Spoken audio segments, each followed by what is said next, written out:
மாண்புமிகு முதலமைச்சர் அவர்களே, மதுரைக்கு நீங்கள் கொடுத்திருக்கிற வாக்குறுதிகள் வேளாண் பல்கலைக்கழகத்திலே தொடங்கி மெட்ரோ ரயில் திட்டத்திலே, அம்மா அறிவித்த அந்த திட்டத்திலே வரை சர்ச்சை அரசியலைத்தான் நீங்கள் மதுரையிலே முன்னெடுக்கிறீர்களே தவிர மக்களுக்கான வளர்ச்சியிலே நீங்கள் அக்கறை செலுத்தவில்லை.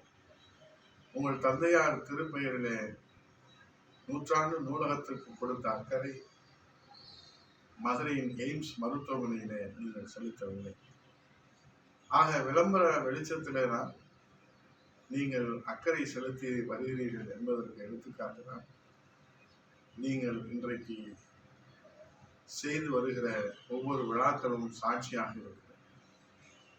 இன்றைக்கு பரபரப்பான இந்த மதுரை இந்தியாவெங்கும் திரும்பி பார்க்கிற சூழ்நிலையில மதுரைக்கு வருகிற நீங்கள் இந்த மாமதுரை மக்களுக்கு என்ன செய்தி சொல்ல போகிறீர்கள்?